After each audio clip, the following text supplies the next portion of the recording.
There's a new me coming out, and I just have to live, and I wanna give. I'm completely positive. I think this time around I am gonna do it like you never knew it. Oh, I'll make it through.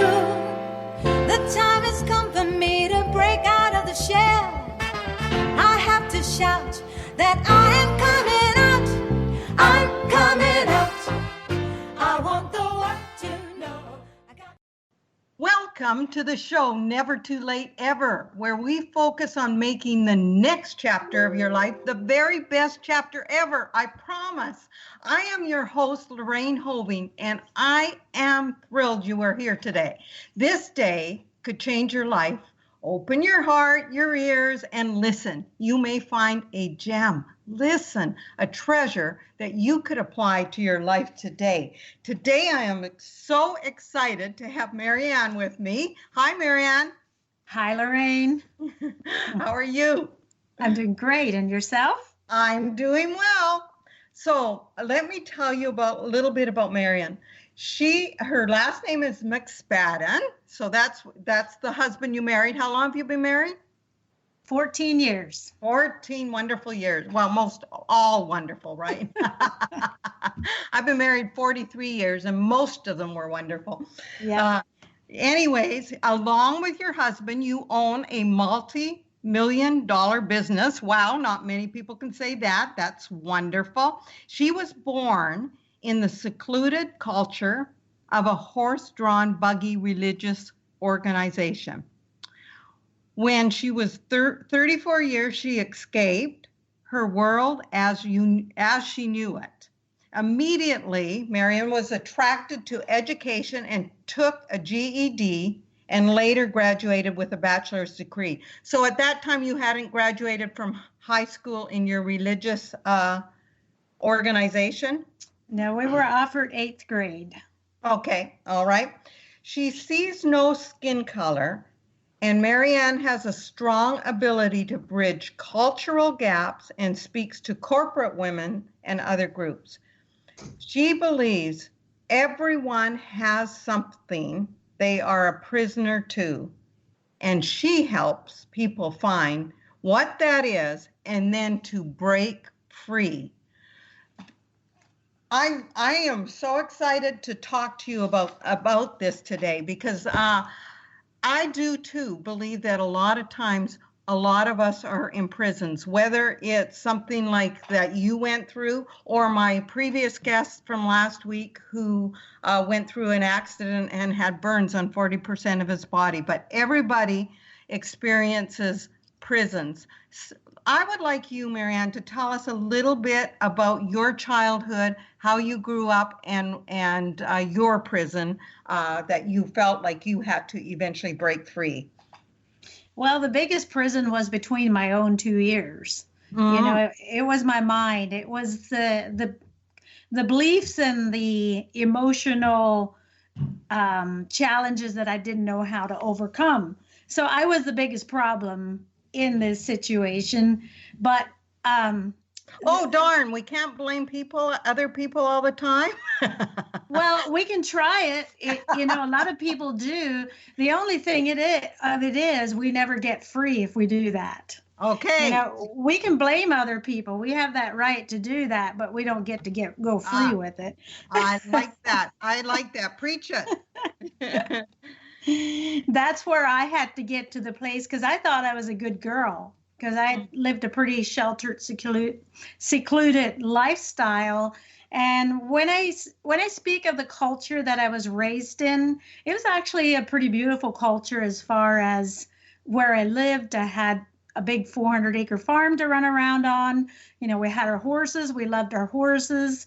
And I had lots of family, lots of people around me. We played lots of games and we worked hard. You know, we learned how to sweat, and I loved the outdoors. I'm still a little bit of a rugged individual as far as enjoying something that's a real adventure, like hiking somewhere difficult or something like that. No rock climbing or jumping out of a plane, but something that makes my muscles work and feeling the wind in my face. That's so from that, you felt that as a child. I did. Yeah, Yep. yeah. And maybe there was a community feeling, like when you're talking about playing games and that kind of stuff. Was there a sense of community and belonging? Definitely. Mm-hmm. But one of the things that I've discovered though in that community, and even what I call my exodus on the other side of that life, because it was a complete cultural shift, is that everybody has, oh, where was I going to go with that? Everybody has that desire for community. And even if you're in the community, you can feel alone with 1,000 people and go home and feel alone. And I found that is everywhere. People can be sleeping with someone, they wake up the next morning and they feel alone. Yes, yes. There is an ingredient in there that I found missing in the community.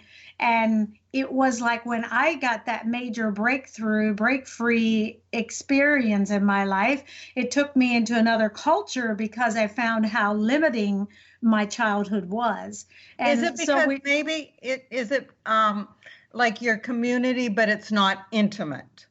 Like it's not I think that's I think it's the individual again. Okay. For me, I had a lot of emotional hurts. I had some things that happened that caused me to shut down and become a wallflower. And so my mother was a wonderful lady. She could work, do amazing things. She was a business-minded woman. She made good common sense decisions. She was a peacemaker. I couldn't ask for a better mother. There was one thing that she was missing though, and that was she didn't know how to connect with us emotionally. So even though I had a lot of good things around me, emotionally, I was unengaged, disconnected. And that is what I found, no matter what culture I have come in access to and get to know people, that's the thing I was referencing to earlier, is people can be with other people and they still feel alone. Right. I get that. Yeah. Because it's not necessarily the other people, like you're saying. It's something from within. Yes. Yeah. Mm-hmm. So what brought you to the breaking free point from your, did you say at age 34? 34. Yeah. Yes. Well, just to recap a little bit, my childhood was like, everything was based on what you can and can't do. So we couldn't drive cars, but we had bicycles and horse and buggies to get around, or we had to hire a driver. So all my years, I rode my bicycle to school, like 1.25 miles down the road. And when I became an adult, I actually became a teacher in that environment, one room schoolhouse, and I taught in that grade 1 through 8 setting for 7 years. And from there, I became a midwife, and I helped the women birth their babies at home in the communities. So I got a question. Did you feel fulfilled when you were teaching and doing the midwife? What were those happy times for you? I loved being with the kids. I loved the teaching part. And for the most part, the kids loved me too. So there are many happy memories with it, but there was always that deficit where I felt emotionally disconnected. And that was part of the reason that I just felt empty, and I felt like I wasn't giving the students what they deserved. And I wished I could have done better. So that led me to a place of saying, after 7 years, from 18 to 24, I think I was a school teacher.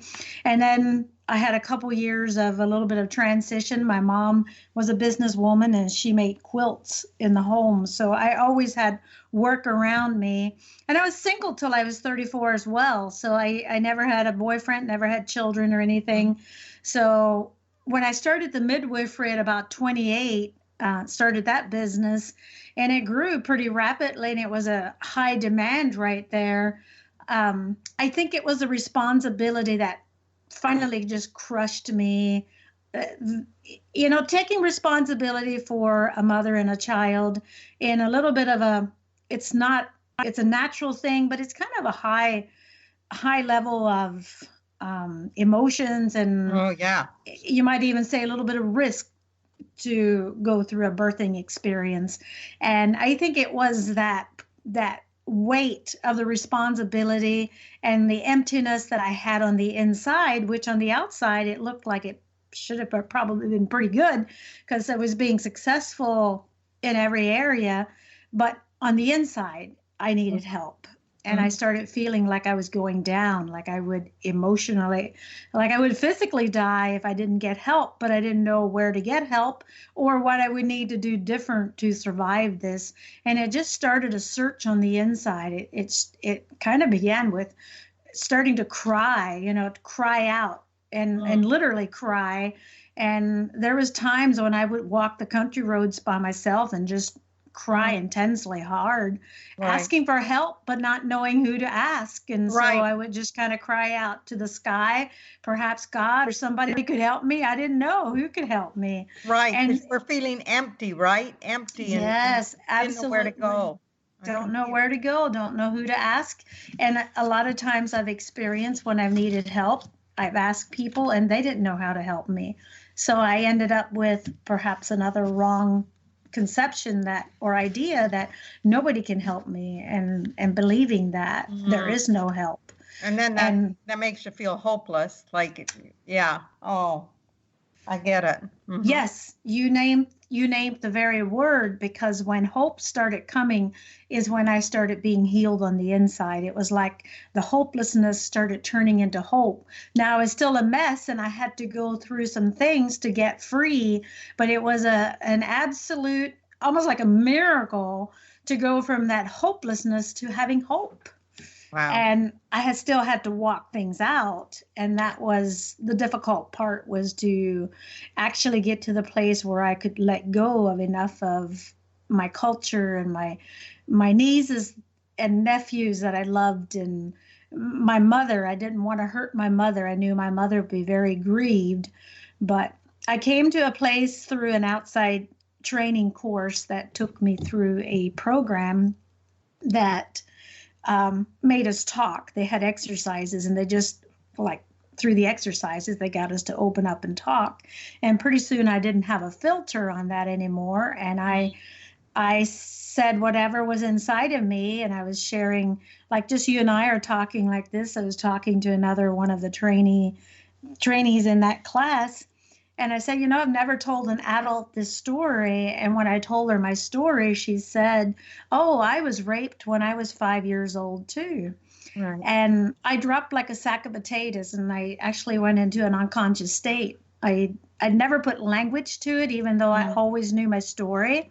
And I had shared it with a fourth grade friend, and she's like, oh, she had her similar story. So I just thought it was normal and happened to little girls. And I didn't know that, that wasn't. Right. And so it was becoming, all of a sudden you were aware and you voiced it. I wasn't even aware when I voiced it. I was just simply saying I never shared the story, but the understanding hit me like a ton of bricks. I get it. And so when you were unconscious, it was like more than you could handle. Is that what it was? More than I just went into another world for whatever it was. It was a totally oblivious state. But while I was totally unaware of my surroundings. Let's put it that way. But in that state, and I don't know how much time it was. It could have been 30 minutes or an hour. It was more than a few minutes. I know that, but I couldn't measure it, and I had never asked anyone afterward. But in that moment, I knew two things. I knew that I was going to have to confront my perpetrator, and I knew that I would be leaving the community. I didn't know if that meant to leave and come back. I didn't know what it would look like, but it was like, I say God gave me that connection, that was a download from God and understanding. And it was like I had a new internal guiding system from that point. Wow. And that was really what navigated me through that turbulent water, and the people that continued to come into my life that made everything possible. I didn't say easy, I said possible. Right. And that moment was pivotal to you.